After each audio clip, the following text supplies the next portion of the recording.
All right, let's start this morning out. Good morning, everybody. If you are joining us for the first time, we are happy to have you virtually. Usually we do these in person in Waltham, and it's a little bit more exciting because you get to hang out and talk to people and grab something to eat and, do that face-to-face thing. If you're not new, thanks for coming back. As you know, this isn't our normal setup, but we did one in March that was pretty great. And so we'll probably continue these for one more for the rest of 2021. And then maybe in 2022, we'll be able to switch it up a little bit. A few things I want to go over real quick before we start with Dr. Jackson. If you paid for credits, you will receive a certificate an email certificate from me this week. We do have a little change to our schedule today.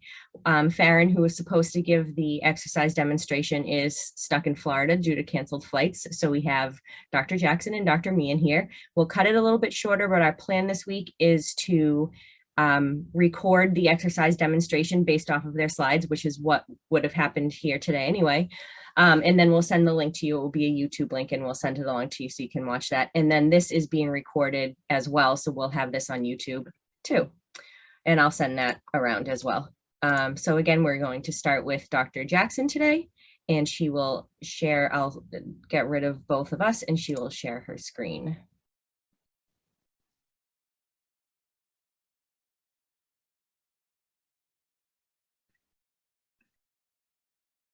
All right, Stacy, just let me know if you can see this, and I'm going to put it into a better view.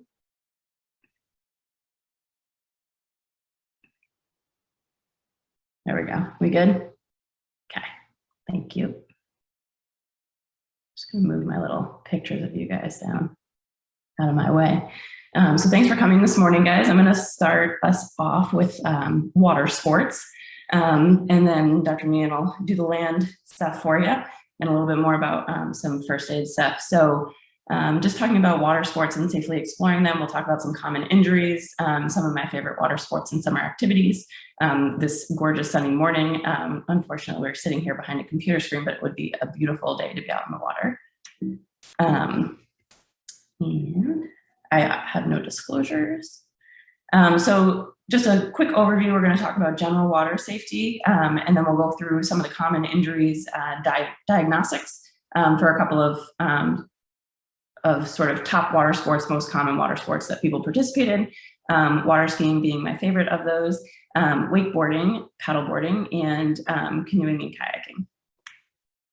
So just in general, a little bit about water safety, and then Dr. Mia is probably going to go more into this emergency care, but thinking about the water temperature, so big changes in safety in terms of water temperature. So if it's really cold, obviously you want to think about hypothermia and be much more diligent with life preservers and wetsuits and things to keep you warm, because you don't have much time before you get pretty chilly, and then it's pretty hard to save yourself or others if you have to.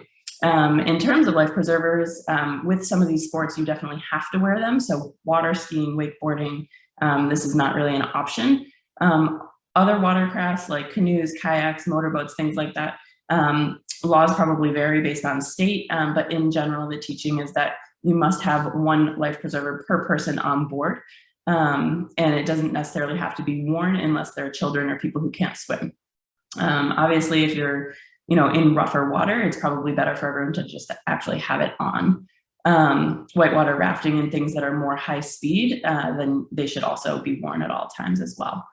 And then think about supervision for minors. So younger children or teenagers going out and doing these things on their own can obviously lead to a lot more dangerous situations.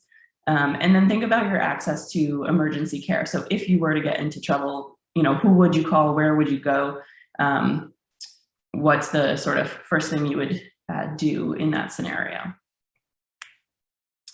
So looking at water sports, so water skiing is definitely a really fun activity, but because of the high speed of the motorboat to get you actually out of the water and on top of the water, there are a lot of injuries. So there's about 52,000 injuries from 2000 to 2007 in the US, whereas wakeboarding was a little bit lower in terms of total number of injuries in that 7-year age range. 7-year age year bracket that they did this study in, only about 19,000. And then the higher risk in males versus females, and there's a lot that can be a part of that. So some of it may be higher speeds due to body mass. So the heavier you are, the faster the boat needs to go. It may be more risk-taking behavior. And then again, thinking about risk-taking behavior, injuries are peaking at about 20 to 29. So some due to the age of participation, probably a little bit higher, as well as their thoughts on taking some risks there. So this is me slalom water skiing on Lake George. So this is a slalom water skiing, which is single ski. You can also do 2 skis. Slalom water skiing, because there is 1 ski and a much smaller surface area on the water, much higher speeds. Therefore, the severity of the injury could be likely a little bit higher. So with water skiing, the most common injuries that we see based on this one study were in the hip and lower extremity. Next was sort of head and neck area, and then trunk, and then shoulder and upper extremity. So we'll go into more of the lower body stuff because we do see a lot of hamstring injuries from water skiing, and we'll talk about why that is. But also things to think about are like lacerations, abrasions. So these come from the actual ski rope. So if you think about it, that rope when you fall, making sure that you let go of it, that is a oddly important thing to tell people. Some people don't understand the whole letting go of the rope when you fall, because then you either get dragged through the water or you can get the rope wrapped around a limb or extremity, which is really dangerous. So that's where you can get some abrasions. The other thing is the ski, actually. So when you hit the water, the ski sometimes will pop off, and then it can, fly up in different directions. And it is a hard, used to be wood, but now is more of a plastic type fiberglass, sometimes different things, depending on the sort of level of skier. So things to think about there. And then head and neck injuries can be more of a whiplash thing, but can also be from the ski or the rope handle hitting the participant. So again, another reason to have that life preserver on is because when you do fall, the participant may be somewhat disoriented at first, so hard to sort of swim through that. So most commonly, we see a lot of hamstring injuries with water skiers. Some are just strains, but others are partial tears or complete tears. These can be really major injuries, and they can also be just little minor pulls and strains. It comes from the rapid explosive movement that combines its lateral hip is flexing, but also that knee is extending. So if you look at the position of the stance, in order to get out of the water, you have to be in a really tucked knee flex, hip flex position, and you're sort of pushing against all of those forces. So that causes an acute avulsive injury or tearing injury of the hamstring. Typically, it's the long head of the biceps, which is a little bit more lateral, as you know, in terms of the anatomy. But again, you can have complete tears, so involving all 3, potentially biceps, femoris, and the conjoint tendon, semimem, and semiti. So looking at hamstring injuries, when patients come in to clinic, they'll come in with common presentation of sharp stabbing pain. Sometimes they will have large bruise areas. They can have indentations. It depends on the severity of the injury or the size of the muscle tear. They usually have an immediate inability to continue participating in the sport. So if you do have a hamstring tear, participants typically will fall or let go of the rope unless they're occurring during a fall, in which case they're already sort of down. And reduced range of motion at both the hip and the knee, the 2 sort of insertion points of that hamstring. And then in terms of diagnostics, so sometimes, depending on the age of the patient, because you will see more avulsions in the younger participants. So, at Children's, we definitely see a younger population. So you can see avulsion of that, the ischial tuberosity. So x-rays would be helpful in that case. But in the more adult population, we tend to see more tendinous or muscle injuries, in which case MRI and ultrasound is going to be much more helpful. The thing about ultrasound, me being an ultrasonographer myself, I'm definitely partial to this, but it is very operator dependent. So you have to be a little bit careful in terms of the read or report and who it's coming from.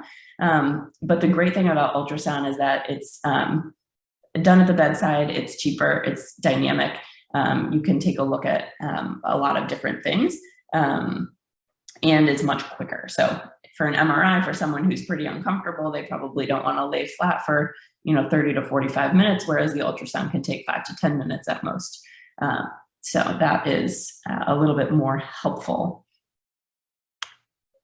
So management in terms of these hamstring injuries. So non-operative management is the key to most of these injuries. So 86% of all hamstring injuries are usually managed non-operatively without any issue. However, hamstring injuries in general do have a high rate of recurrence, anywhere from 14 to 63 in a couple of different studies percent. So really high rates of recurrence. And so I always stress with patients the importance of the rehab part of this and really taking this seriously from square one, so that this doesn't become more of a chronic issue. Nowadays, with all of our regenerative medicine techniques, such as shockwave therapy and PRP and things like that, we do have some tools in terms of the chronic injuries, but it's definitely easier to deal with this the right way the first time. So initially, our typical rest, ice, and compression elevation, early immobilization, and protected weight bearing. So what that means is typically crutches with either touchdown or partial weight bearing, but really trying to take a lot of the load off that leg that is injured. And then initially, in terms of like PT stuff, working on trunk stabilization during the early phase of healing, but then gradually returning them to weight-bearing activities, running, then sprinting, then plyometric drills. And then I put PRP in here as a non-operative management because we're actually starting to use this a little bit more in terms of the acute injury. So this used to be more of a, we can deal with chronic tendinopathy with PRP, but we're actually using this in the acute setting to help expedite healing and improve healing. So I recently just did this about 2-3 weeks out on a lacrosse player with a full distal hamstring tear that is no longer operative because they waited a little bit too long, a little bit too much retraction, and also typically this area is not managed operatively. So we decided to throw a little PRP in there, and we'll see how he does with that to see if it improves or expedites his healing. So, and then there's also operative management. So obviously this is going to be a lot more sort of at the forefront of your brain when you're thinking about some of these complete tears or much larger tears. And this is also going to want to be done in a very sort of acute manner. So you want to get someone to a surgeon rather quickly to get their opinion on whether or not this is going to be fixed, because the faster that earlier they see it, the easier it is going to be to manage in a surgical fashion, just so there's less scar tissue, there's less retraction, things like that. And then, so wakeboarding. So this is something I've never done, so these pictures are not me. But you can see the major difference with wakeboarding is that your 2 feet are attached to the board. The board itself is much larger surface area on the water, so sometimes speeds can be a little bit slower. However, to do tricks and things, definitely higher speeds are used. And then you can see this girl in the picture on the left is wearing a helmet, so sometimes a helmet is worn in these sports because of some of the increased head injuries that you will see. So head and neck injuries are the most common in wakeboarding, much different than water skiing, which the most common injuries are that lower extremity leg hip injury. Hips and lower extremities are second most common in wakeboarding, and then followed by shoulder and upper extremity, and then followed by trunk injuries. So a little bit less in terms of worrying about the ski or wakeboard coming off. But you do still have to think about that as well. And I should clarify, some skis do actually have similar boot attachments like this, so they don't actually fly off. So some of the higher level skiers don't have skis that you can just kind of pop your feet out of. So looking at wakeboarding, one of the most common things that we see in the sports medicine clinic from wakeboarding is actually ACL injuries. So initially you think sort of that this ACL injury should come from the fact that the bindings are fixed and their feet are fixed. And so you think there's more of a torque, but it's actually not. It's actually the mechanism is a non-contact axial compression when landing from in a provocative position. So if you go back and look at this picture, this is just sort of a time lapse of this guy doing a flip from one side of the wake to the other. And as you can see, as he's landing, he's got a flex knee position and he's going to hit the water, but also go forward. So a lot of different forces being put on the knee. So you get more of like a twisting, planting twisting, similar you do in sort of in land sports. But again, this is happening on water. So there was actually one study that took a survey of amateur and pro wakeboarders, and there was about a 42% of them reported that they had had an ACL tear at some point, which is really high.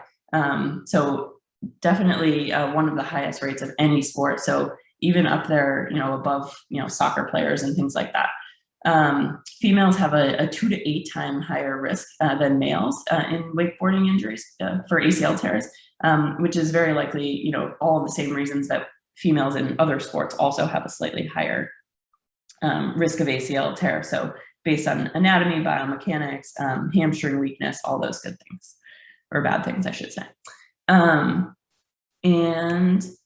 So common presentation, so general ACL presentations are a story with the mechanism of injury, and then large effusion, sensation of instability, possible ecchymosis, depending on sort of the if there's any fracture involvement or bleeding from ligamentous tear.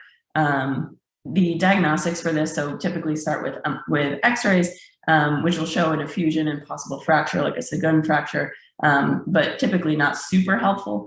MRI is going to be your gold standard here, and then treatment, as we know, is going to be a surgical reconstruction or a repair if you're looking at a bare repair or something like that. So moving from those sort of more high-speed sports to a little bit lower speed sports. So paddle sports. So these are great because multi-generational families can participate in these, especially the non-whitewater rafting ones.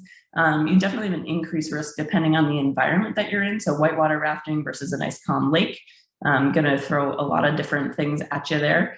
So you have to sort of be aware of your surroundings and make sure that you're wearing the right safety equipment, depending on your environment that you're paddling in. Novice paddlers or beginners tend to have a lot more acute injuries, so musculoskeletal, soft tissue injuries, whereas expert paddlers are more often chronic overuse type injuries. So these are my 2 nephews and one of my nieces, all in a kiddie kayak together a couple of years ago. So you can start them at a very young age. And then stand-up paddleboarding. This is my mom and I on paddleboards with a niece and nephew each on one. So definitely a multi-generational activity. So paddle sports, there's 4 categories of injuries in paddle sports. So you can either have direct trauma from striking an object or another paddler. Typically this is more of like a whitewater rafting situation. You can have indirect or traumatic stress on the body from interaction with paddlers' position, the equipment, and the force of the water. So I'll talk about this a little bit in terms of kayaking and shoulder dislocations we'll see coming up here. And then typically overuse injuries. So this is pretty common, especially in some of the more endurance type paddle sports. So kayaking for long distances or more of the advanced paddlers who are doing this frequently in training. And then submersion and environmental injuries. So these come with more of the whitewater rafting, falling out of boats, things like that.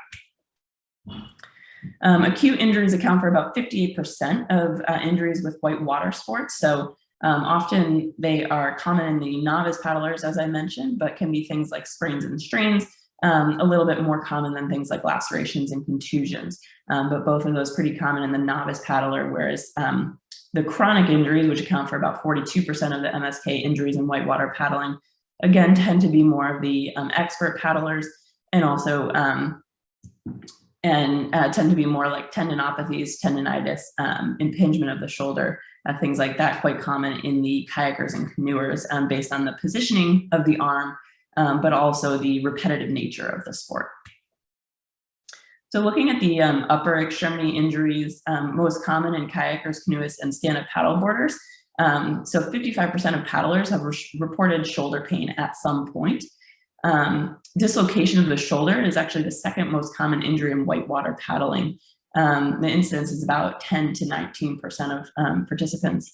And then the reason behind this is the shoulder is in a very vulnerable position. So if you look at this picture at the bottom here, you can see this is what's called a high bracer. So when the boat is turning, the paddler actually puts this arm up in abduction and is being pushed in external rotation against the water. So they're trying to right the boat with this high brace position, putting the arm in the most vulnerable abduction externally rotated position where you get these dislocations typically seen in this position. So, and then chronic overuse injuries. So you're going to get these at sort of all levels of the upper extremity. So from the shoulder all the way down to the wrist and forearm. And this is due to the high repetition, symmetric movements. In the shoulder, you're going to see things like subacromial impingement, rotator cuff tendinopathy because of the positioning. So you have to think about positioning and sort of how, if people are engaging their upper back and periscap region, to really keep that sort of shoulder down in its socket where it should be and not sort of crushing these rotator cuffs up in that subacromial space. So because of this, you can get abnormal muscle pattern, as I was talking about, with scapular dyskinesis and weakness of the periscaps and upper back. You can also get humeral head cysts from sort of chronic tendinopathies. And then you can see adhesive capsulitis more in the adult population due to irritation and inflammation of the shoulder joint and capsule. In the elbow, you tend to see a lot of tendinitis. So medial or lateral tendinitis, typically lateral. But this you see a lot in the stand-up paddleboarders, just because of the positioning of that, usually the bottom arm, but you do switch sides of that paddleboard, so both arms are sort of susceptible to getting this. And then hand and wrist things you do see a lot. So things like de Quervain's tenosynovitis, and then other extensor tendons with tenosynovitis. And then more on the palmar aspect or the volar aspect of the wrist, you'll see things like carpal tunnel, median nerve entrapment, and then the flexor tendons can also have significant injury as well.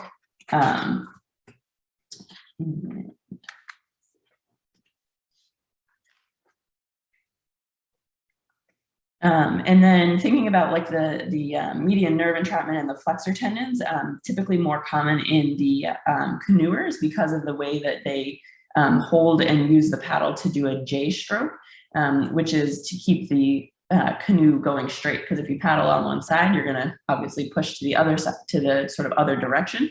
But with the J stroke, you're sort of pulling the water towards the boat, which gets you to sort of maintain a little bit more of a straight line. So that is all I have for water sports. Just a pretty view of Lake George on a lovely sunset of an evening. But I'm happy to take questions or talk more about specific things that people have questions about, or even like ultrasound stuff, which I'm very interested in and is great for these hamstring injuries in particular, but also some of these overuse injuries in the upper extremity as well. So.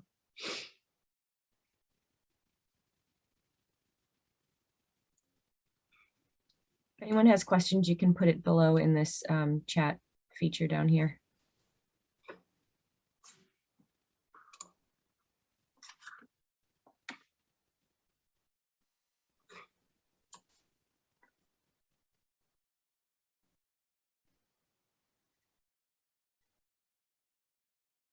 We can also take questions at the end too for either speaker, so it doesn't have to be right now if something comes up.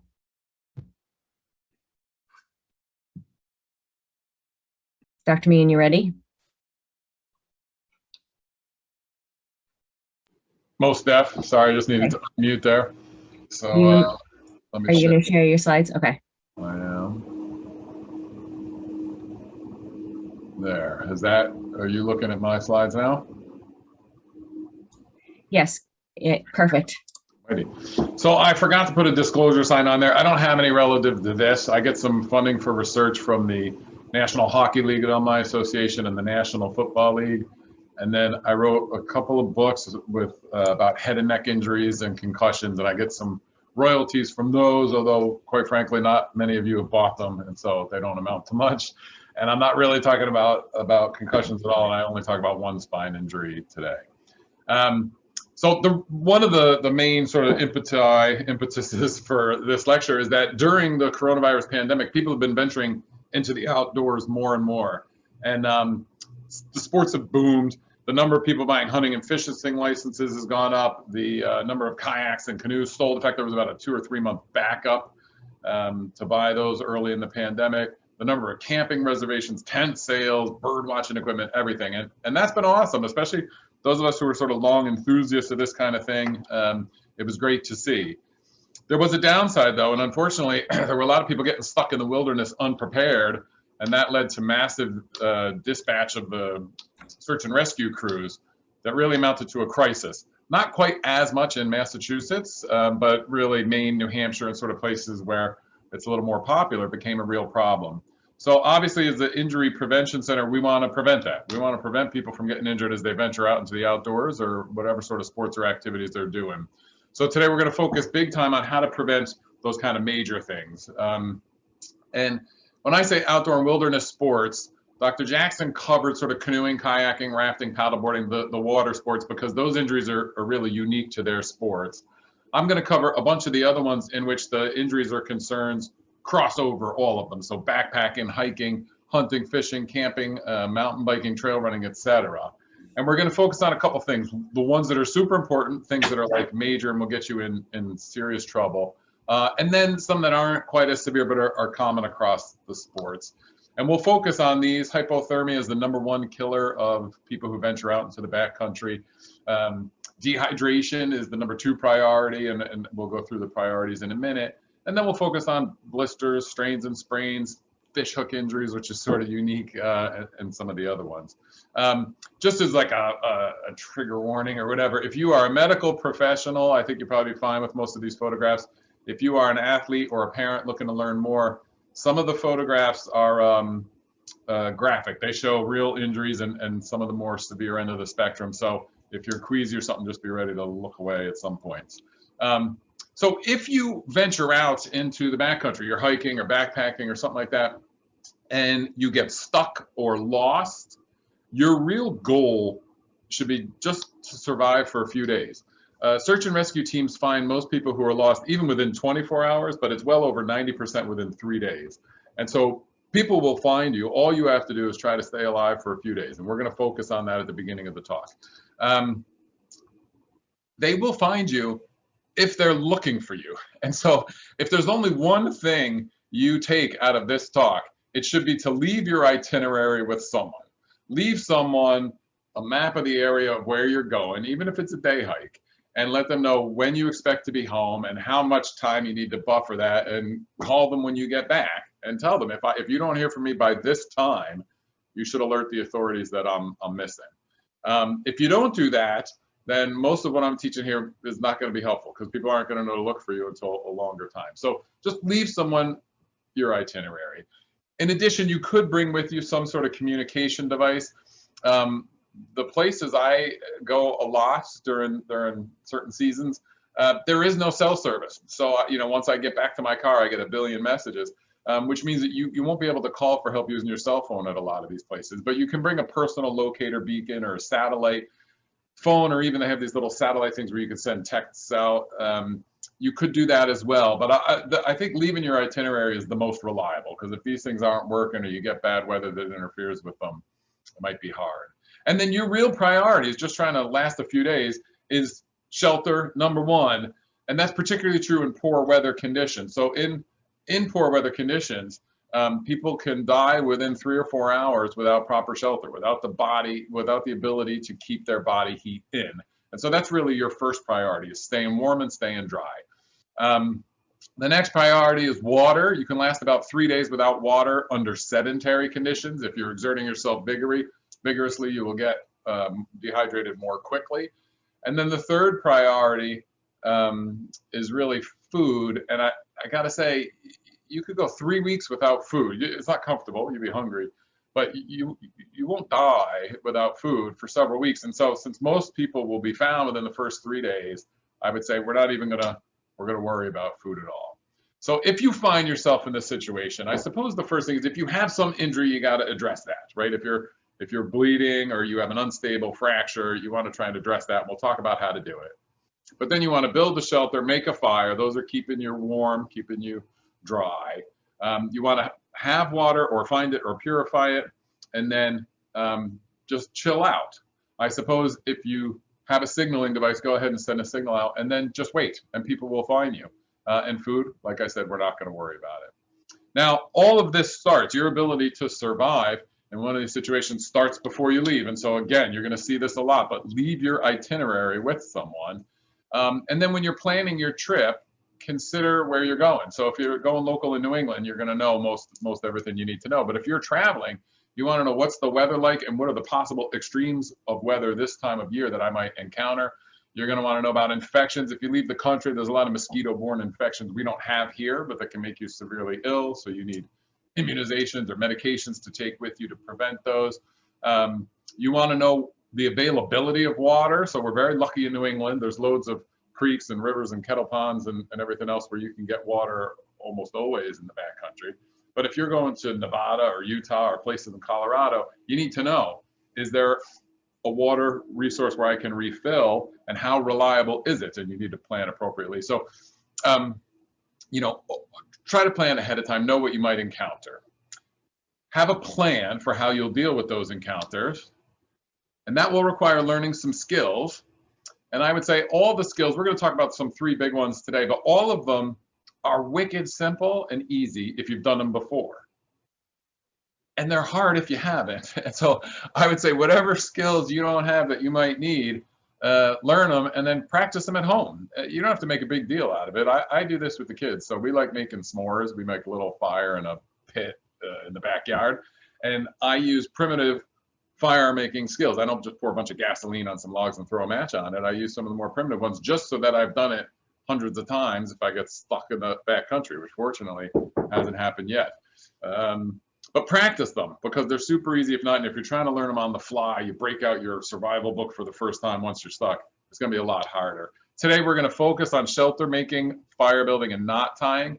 And we'll go through it a little bit, but more I'm going to tell you what to learn, and then you're going to have to get it on your own.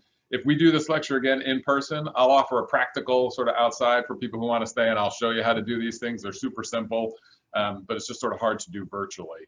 But remember, your goal, you're going to try to survive a couple days, and someone's going to come and find you. So hyperthermia, we're focusing on it because it is the #1 killer of people who venture out into the wilderness. It's more than 700 people a year in the US. And this is the big one that if you've been reading the newspaper about these things or you follow it like I do, this has been the big one in the last year. It's almost always due to a lack of preparation. People venture out for a day hike. That's what's in their mind. And so they have clothes on them and maybe they bring a small bottle of water and that's it. And they go out on a day hike and then they get lost off trail or they get stuck. There was a bunch of people who tried to do it in May and didn't realize it's still very cold and there's snow and ice in the mountains in May. And they couldn't get back down and they didn't have rain gear or shelter or warm clothes or anything and they were stuck. And that's what happened. So even if you think you're just going on a day hike in a local place, that's wicked safe unless you break your tibia. And then all of a sudden you can't get out, you're stuck and you sort of hope that someone comes along. So bring gear. I'll go through some of it. It doesn't take much. You just put it in a backpack. It's very light and very small, but bring it every time because it's almost always the person who's not expecting to be stuck that gets in trouble. So the first one obviously is shelter. And I would say bring a tarp. That's the easiest thing to do. And if you practice it a few times, it's real easy to set up. The goal of your shelter is #1, to insulate yourself from the ground. We lose a lot of body heat to the ground. And if it happens to be a 90-degree night in July or August, that's not a huge deal. It might even help cool you off. But if it drops down to the 60s or 50s, actually you lose so much heat to the ground, it's hard to maintain your body heat. And so the first thing is insulate yourself from the ground. And right here you see there's sort of a bag that's stuffed with dry grass and leaves and evergreen boughs. And you want to pile it up about a foot because it'll compress when you get on it. If you have clothes or tarp or something else you could throw over it, that's perfect. But insulate yourself from the ground. After that, you're trying to do two other things. One is to stay dry. So if you get wet, you lose body heat a lot faster than if you don't. And then trap your own body heat in. Your body makes heat, and it's going to continue to do that. What you're really trying to do is just trap the heat you make. And so the smaller your shelter, the better. And this is really easy if you bring a tarp or a tube tent or a tent if you're going on a multi-day trip. We'll talk about some of these today. This one here is it's less than $20 on Amazon. It's waterproof, and it's got Mylar on the inside, which reflects heat back, so your own body heat back to you. If you build a fire in front of one of these, that will be even better. Make it a couple feet away. You don't want the sparks to catch the tarp and melt it or catch it on fire. So keep it a couple feet away, but it will reflect the heat back to you. I carry this one with me almost everywhere. It's a little bit bigger, it's a little bit more expensive, but I also have this if it's a real safe day trip or canoe trip I'm not worried about. And this is the one that's here, but just a different color. It's less than 20 bucks. It's got Mylar lining, and it's super tough. Now, making a shelter out of a tarp is super easy if you know a few knots. And so last time I gave this talk, we left an optional session about talk about knots, and nobody wanted it, which is fine. But you got to know them. It's really hard to make a tarp out of a shelter if you don't know a few knots, because you can't get it taut and it sags, and if you get rain, it collapses. And so if you're only going to learn two, I would say you could learn a trucker's hitch and a Prusik knot, and you can set up almost any shelter with a tarp. It'd be worth knowing. And since we can't have the practical today, this little guy here is a British dude who loves doing camping and bushcraft. He has a YouTube channel called TA Outdoors, and he has a video that's called 5 Tarp Shelters that you can set up fast. And it's worth watching, and you could just pick one of the 5 that you like and do it. Practice it in your yard before you go, which is also kind of fun. My kids love playing underneath the tarp when we set it up. He's also got one that's like 15 or I don't know, 30 shelters, but just the 5 is all you need. Just pick one you like and practice it. Now, if you don't have a tarp, if you listen to this talk and say, boy, that guy sounds like a hypochondriac survivalist or something, you could still make a shelter. It's not much. All you're trying to do is stay dry, trap your body heat. So you can improvise. You can make it out of debris. You can make it out of sticks. But the same principles apply. You want to insulate yourself from the ground using dry leaves, grass, evergreen boughs, etc. And you want to cover it. So this shelter here is a pretty good one, especially if you get all the way to the back, because you want your shelter as small as possible so you don't have to give off a lot of body heat to heat the whole thing. You would want to build a fire a couple feet in front of this, or perhaps put your backpack and clothes stacked up to block wind from the entry. But that'd be pretty good. This one here is called a lean-to. That's probably the most basic type of shelter. You put a fire in front of it and the heat will reflect down back to you. So that's another good one. And they're easy if you practice them, and they're hard if you're not. And so ultimately, practice. The same is true for fire building. So I think, people just think we know how to make fires. And if you ever watch someone try to do it who hasn't done it and just assume they know, it's hard. People can't do it. And so practice again. And if regularly you have a fire pit in your backyard or a fireplace in your house or something, instead of just, pouring a bunch of gasoline on some wood and lighting it, try to do it a little more primitively. You can do it with matches or a lighter, but start with the basics. Tinder is sort of a thin, very spread out material that will ignite very easily. So much so that even if you just shoot a spark on it from a sparking rod, it will light very easily. And you want to have basically a baseball cap sized amount of timber. You take your baseball hat and you fill it with timber, maybe the size of a couple of softballs or something. You want as much tinder as you can get. And if you can fill a hat with it, that's a good amount, because that'll burn for a few minutes, which will allow time for your kindling to catch. And kindling is a material that's thin and long, maybe the size of like a pencil lead up to a pencil size. And you want to have a couple of milk crates full of kindling. So I think most people, when they make a mistake, is they use too small amount of tinder, too small amount of kindling. And then most people focus on fuel wood. They have loads of fuel wood, but fuel wood doesn't catch fire easily.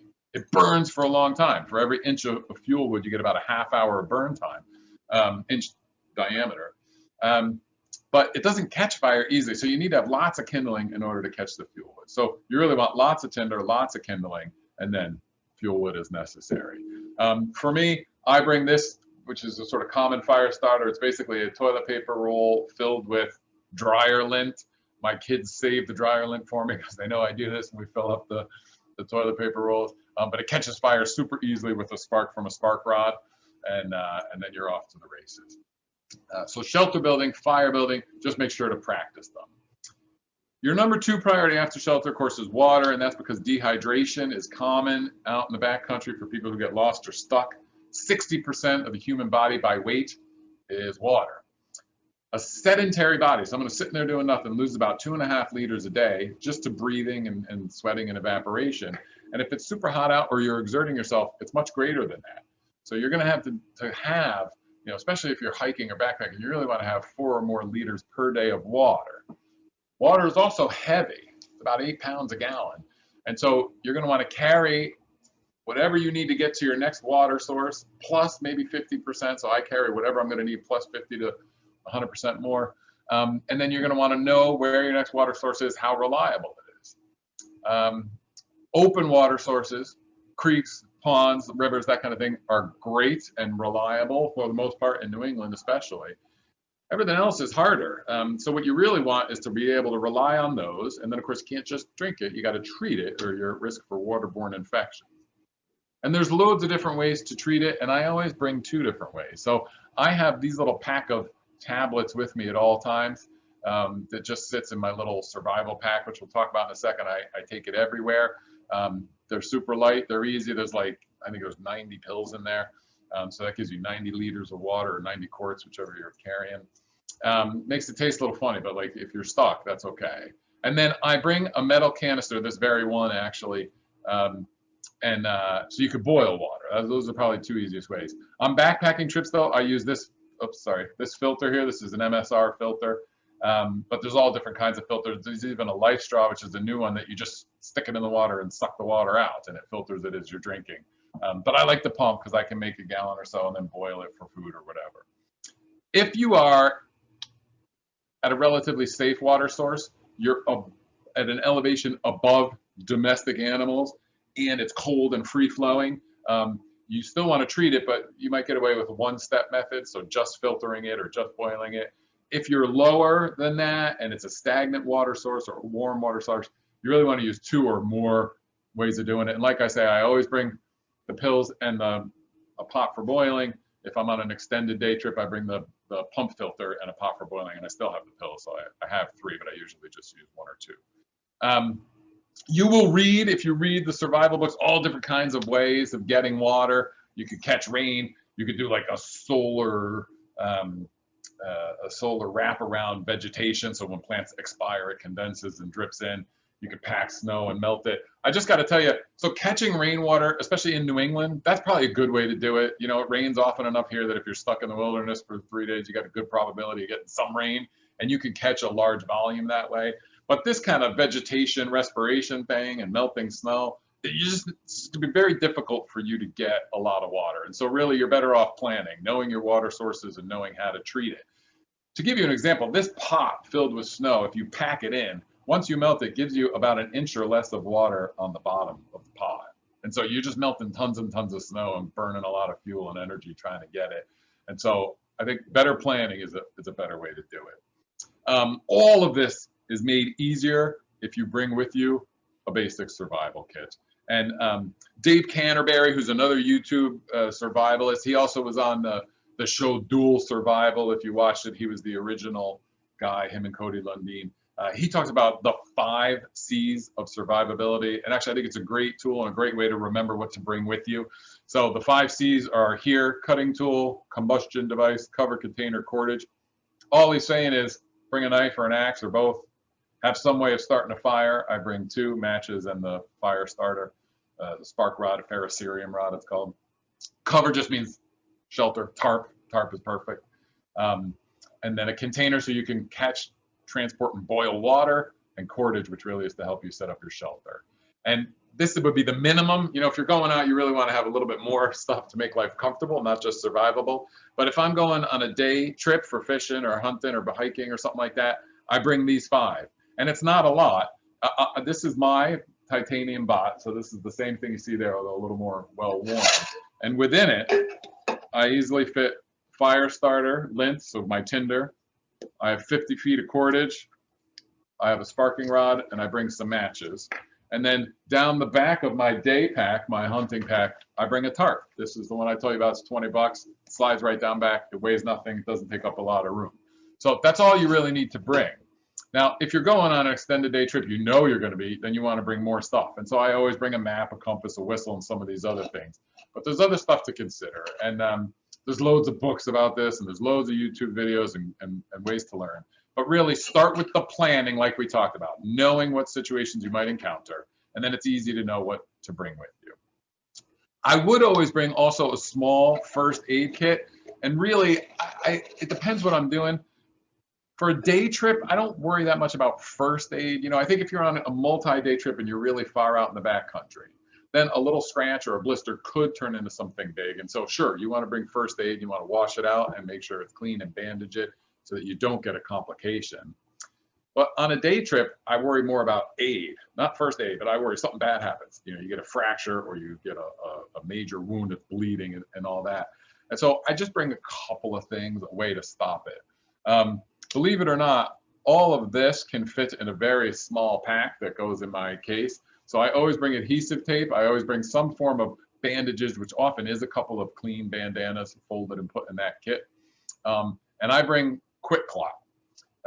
If you have a major wound, you want to stop it with pressure, which we'll talk about, but quick clot will help. It's a gauze that's impregnated with a clotting agent, and it will just help it clot a lot faster. You can bring an emergency fishing kit. I do, because it's so easy to do. But like we're talking about, you're really, if you've planned, you listen to this lecture, you told someone where you're going and when you'll be back, they will find you within 3 days. And so I don't really care if you bring the fishing kit or not. You'd be okay without food for 3 days. Be a lot more comfortable if you had something to eat, though. I do think one of the most important things to learn if you're going out in the backcountry is knots.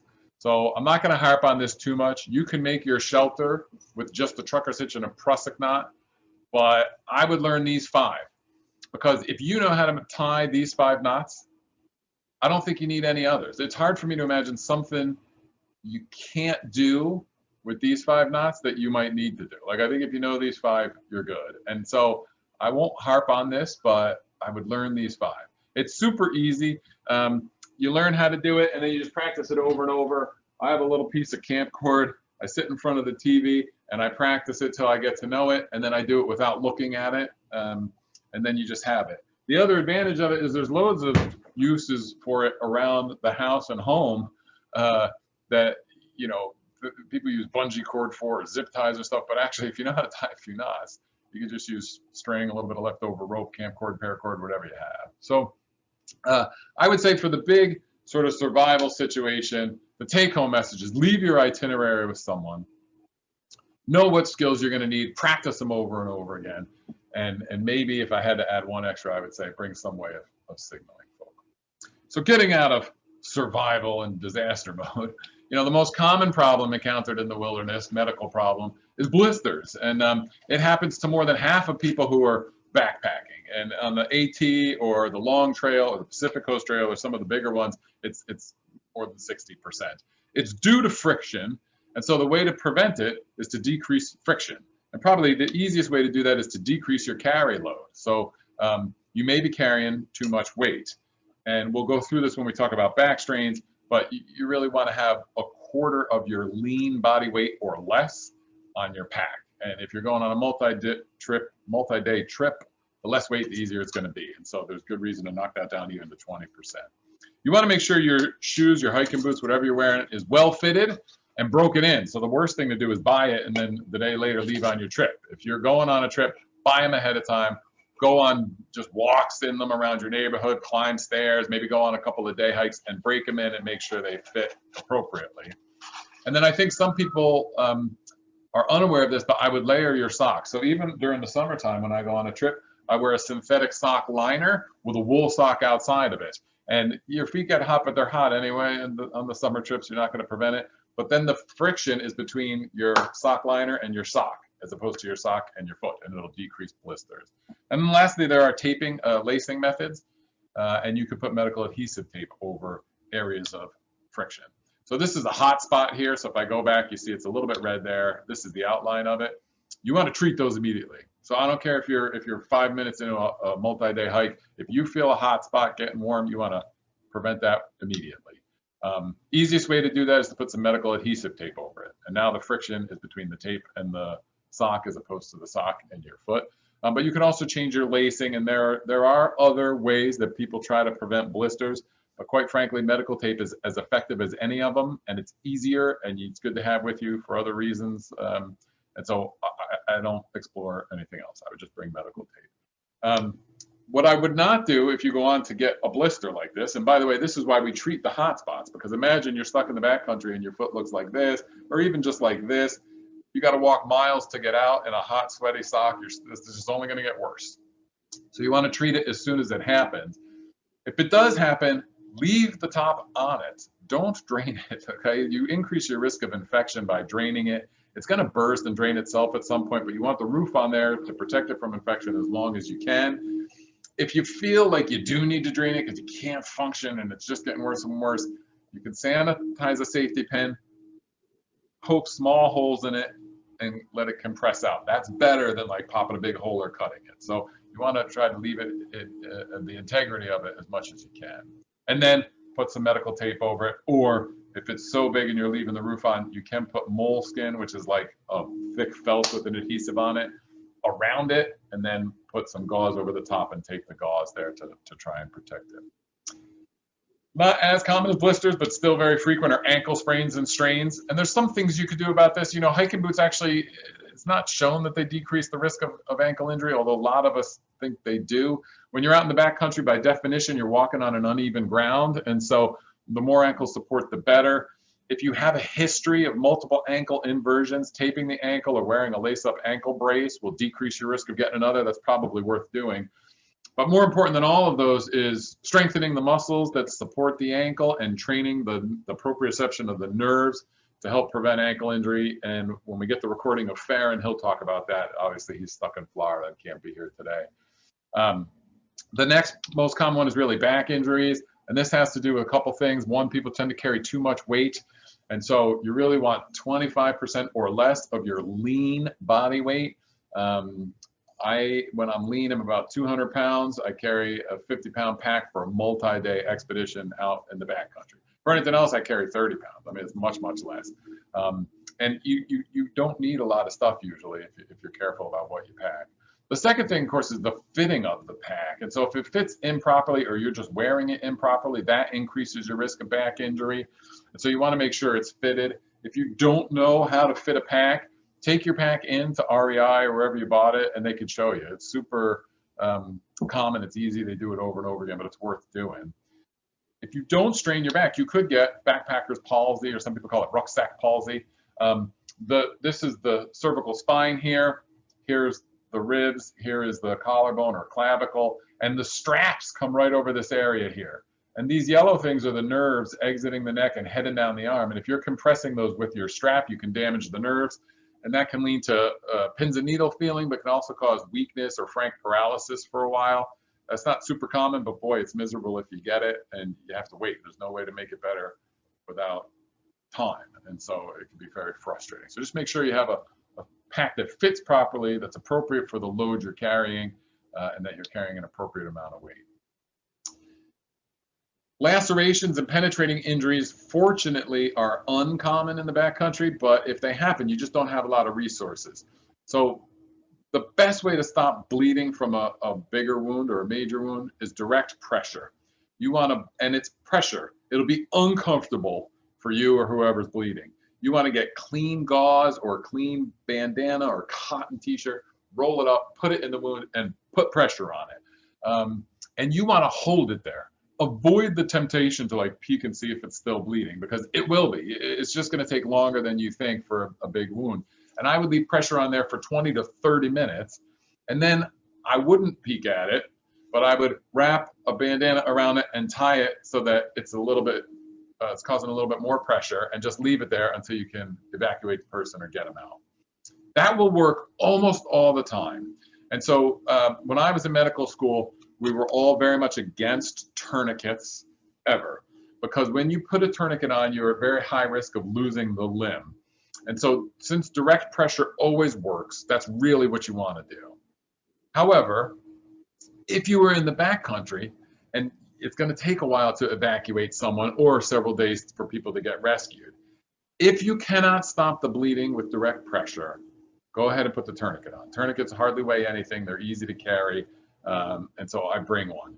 I would have a very high threshold for that. I would try not to do it. But if you can't control bleeding with direct pressure, then I think that's your last resort, and it's worth doing, especially if you don't know when you're going to be able to evacuate the person. As I mentioned before, I bring Quick Clot, which will make it easier to use direct pressure. It's cheap and it's easy. I would throw it in your bag and just have it. By the way, you will have to learn some techniques about how to tie these things when they happen to stop bleeding. This is a picture of a scalp because the scalp is highly vascular. And unless you've worked in the emergency room, you just don't realize how much these bleed when you get them. But they almost always stop with direct pressure. And so put the pressure on, and after 20, 30 minutes, learn how to tie your do-rag, okay, and keep some pressure on there. I am going to talk a bit about fishhook injuries in particular because they are unique. So this hand right here in sort of the bottom right-hand corner is actually a friend of mine who works here at Boston Children's Hospital who went fishing last year, and this happened to him. He is not a physician, but he is sort of like a medical, paramedical provider. And this is his hand. And he texted me that night the picture. And I said, holy crap. And I asked him, did you do a couple of these things to get it out? And he said, no, man, I didn't know. And I said, okay, well, did you at least tape it to your hand so that when you were driving home, it wasn't flopping around? And he's like, oh, man, I wish I thought of that. No. So he drove home with this thing flopping around and pulling on his skin until he was able to get home. He went to an emergency room and they took it out for him. But if this happened and you're like 8 miles into the backcountry, this is major. So that's why we're talking about it. So there's a couple circumstances. You know, the first one here, picture labeled E in the upper right-hand corner. For that one, the hook and the barb have gone under the skin. So this is the barb, which means if you just grab it and try to circle it back out, the barb is going to catch. It's designed to do that because that's how you hook the fish. But of course, it makes it hard to get out of your skin. And so you can't do that. So a better way to do it, excuse me, is to take some fishing line or rope or paracord or string or whatever you have and wrap it around the bent part of the hook here. It's better if you have someone else to do the next part. So the next part will be pulling this string. But before you do it, you're going to apply pressure to the eye or the shank of the hook. And what you're really doing is the barb went in. So the hole is big enough to accommodate the point and the barb. But if you just try to pull it, the soft tissues have pushed it up and you're going to rip more skin. So if you apply pressure to the eye or the shank, you are pushing down on that open wound and opening it more so that it's large enough for the barb and the hook to come out. And then you have your friend or colleague pull very quickly on that string and it'll come out the hole. Sting a little bit, but not that much actually. And that's probably the best way to get it out. Remind them or yourself, whoever's pulling it, that when it comes out, it's going to come flying at you. So you don't want to pull it like this. You pull it like that so that it goes off to the side. Now, if it's gone in and it's not right there at the surface, but it's circled around and it's sort of tenting the skin on the other side, like picture A here, then it's very hard to back out. You can't do it that way because if you pull it, you're pulling the whole hook part out and you're making your wound bigger. And so in that scenario, it's actually better to push it through. And this is what happened to this gentleman here. It was already through, but you push it through and take a wire cutter and clip the hook and then pull it through the rest of the way. Most fishermen have pliers on them that has a wire cutter with it. If not, you can just buy a simple small Leatherman tool that has that. I have one in my fishing case with the lures and stuff, my tackle box. So that's the easy way to do it. It hurts. It's not great, but it is probably a safer way. Since, by the way, we're talking about fires, so campfires are great. They allow you to cook your food. They allow you to purify water. They allow you to stay warm, especially if you're out stuck in the wilderness and it gets cold. But also, they're fun to have. It's great ambiance. It smells awesome. It's fun to have the kids around it. But you got to be careful because you will get burned. Your children, especially if they're young, can get burned. So when you put out a campfire, you want to make sure it's totally out. This picture here, unfortunately, is a child who the day after they had the campfire. So they had it that night. They went to bed, woke up, and the next day he fell into the ashes. And I think people don't realize the coals underneath the ashes of the fire burn for days if you don't put them out. And so if you're camping at like a campsite or a car camp site where there's a spigot, you want to put 5 gallons of water on that fire, and it sizzles, all the ashes float, the leftover debris and coals float, and you know it's out. And I do that when we are camping. If I'm out in the backcountry, I still put a few gallons on it, and then I make sure there's no heat there. Mess it up with a stick, pour more water, mess it up with a stick, so you get every coal. But you really want to make sure it's out, because you don't want it recombusting. You certainly don't want a child or an animal or somebody else coming along and getting burned from it. Fractures occur rarely in the wilderness, but they can turn an easy trip into a major disaster, especially if they're unstable. The pain from a fracture, of course, when it happens, there's pain because there's lots of inflammation there. After that, most of the pain is caused when the bones move with relation to one another, when the fractured parts move with relation to one another, which is why casting it or splinting it results in such adequate resolution of pain. And once you cast it, the pain goes away really rapidly because the bones aren't moving anymore. So if you are a medical provider who's going on a multi-day trip with like a scout troop or extended family or something like that, bring a couple of these SAM splints. They're like aluminum with some padding on it. They're moldable. They bend really easily, and it's easy to make a splint. But if you're not, you don't have to get fancy. You know, a couple of boards, if you flatten out some tree branches, put some padding on it and some bandanas, even a magazine will do it. Your whole goal is to just immobilize the fracture parts of bone so that they're not moving with relation to one another, and then evacuate the person. Again, this is easier if you have some practice. So I would say learn the different types of slings and splints for the different body parts. The principles are all the same, but there's a few that are unique depending on where you're injured. But they're easy to do if you're a medical provider and you're like the medical go-to person for an extended trip.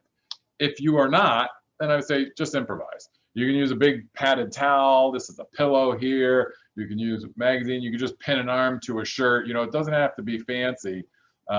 Your goal is to just immobilize it. So I would say as a take home, you know, I'm happy to take any questions. The real priorities are this. If you're going to remember anything, remember this slide. Plan in advance and practice the skills you need. Know where you're going, know what might happen, plan for those things to happen, and practice the skills you need. Your goal is really to survive a couple of days, and someone will find you if you listen to this lecture and you left your itinerary with someone. So if you're not going to do anything else, just do that so that people know that you're not back and they know the location where you went and where you were planning on going. Just makes it easier to find. And then I would bring a shelter, bring a tarp and some cordage. Doesn't take up a lot of space. It weighs nothing. And practice putting it up. So know the few knots, know how to do it. Know how to make a fire. So bring more than one way of combustion. I bring a Bic lighter, I bring matches, and I bring a ferrocerium rod. And know how to make a fire. Have done it 15, 20 times so that you know what works and what doesn't, and how much tinder you need and how much kindling, etc. And then bring water with you, but also bring a reusable container and the knowledge of how to purify and filter it. Know where to find it and know how to purify it. If you're interested in more, in addition to the YouTube channels I mentioned, there's a couple of books. Our Backs, if you're a medical professional who's totally into this or who's going to be covering a group of people on an extended day trip, I would invest in Our Backs Wilderness. It's an investment though. It's like 2 volumes. I think it's like 3,000 pages or 2,000 plus pages anyway. And so it's exhausting, but definitely worth doing. If you are not, if you're like an athlete or an outdoors person or a parent or something, I would get this Camping and Wilderness Survival by Paul Taurel. By the way, if you are medical personnel and you do get out, I would still get this one by Paul Taurel. It's an awesome book. It's super thorough. There's not a lot of text. There's really more diagrams and practical information, and it's exhaustive. It covers everything. And so you don't have to know it all. You just pick the part that's relevant to you and your trip and where you live. So thanks for listening, and I will take any questions. And if we do this in person, we will offer a practical out back where we show you how to do these things. Thanks so much.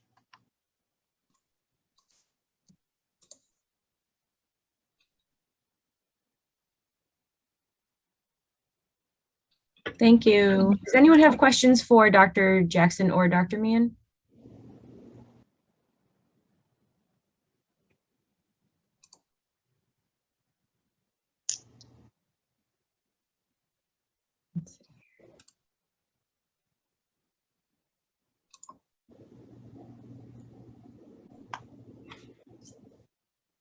Any questions?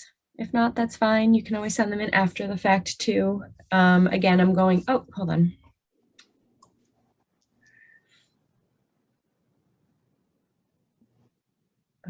It says, I don't know, Dr. Meehan, I don't know if you can see these, but Yeah, sorry, I can. So, oh, okay. Kyle, how we doing? Thanks for coming, man.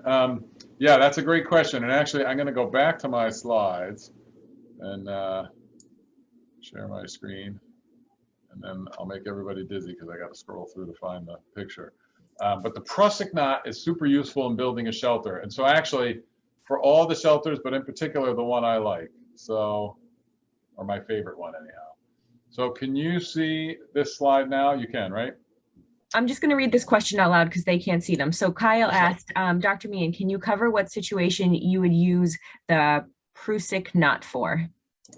Yeah, so this shelter here is my favorite, but actually for a lean-to, for this shelter, for an A-frame, for almost all of them, this knot is super useful. So the Prusik knot is here.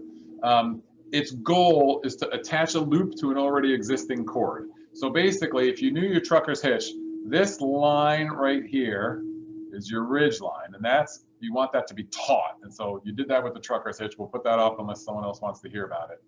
But right here on the edge of this and the edge of this is the Prusik knot. And the beauty of the Prusik knot is that once you put it around the cord, you can slide it very easily along the cord. So when you want to put the tarp under tension to keep your roof taut so that it doesn't sag when it rains or get blown by the wind, you can slide it very easily along there. But once it's there, if you pull, so this part of it, you grab and you slide it along your ridge line, and that's very easy. This part down here is what's attached to the tarp. And if you try pulling it at this part here, it doesn't move. And so once you've dragged it out to here and set it, the tension on the tarp cannot pull it backward along. So it keeps this ridge line taut. The reason the tarp is not pulling this loop back this way along the ridge line and this one back along this way is because he's got a Prusik knot there, and it won't slide when there's tension here. It only slides when you apply tension here. It's super useful. In fact, it's so useful that for people who go hunting, if you go in a tree stand, you have a rope that comes down, Prusik knot loops attached to it, and you put your feet in them, and you will not descend. So if you fall out of the tree, you put your feet in a Prusik loop, it won't slide along that rope, despite the fact that I'm unfortunately 220 right now. It won't pull down. That Prusik knot will hold under those circumstances. So that's the use of a Prusik knot.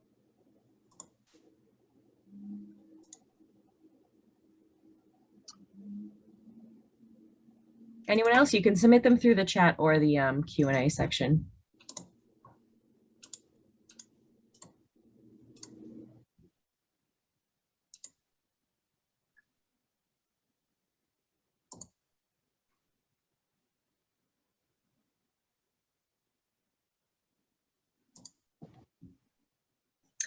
Okay, I think we can finish up. Again, sorry about the exercise demonstration piece that we're missing, but we will get that link over to YouTube, link over to you this week. I'll also send around the recording, this recording as a YouTube link as well. If you have any questions, you can always email us. And again, if you signed up for credits, you will receive the certificate from me via email this week as well. So thank you very much. Thank you to Dr. Meehan.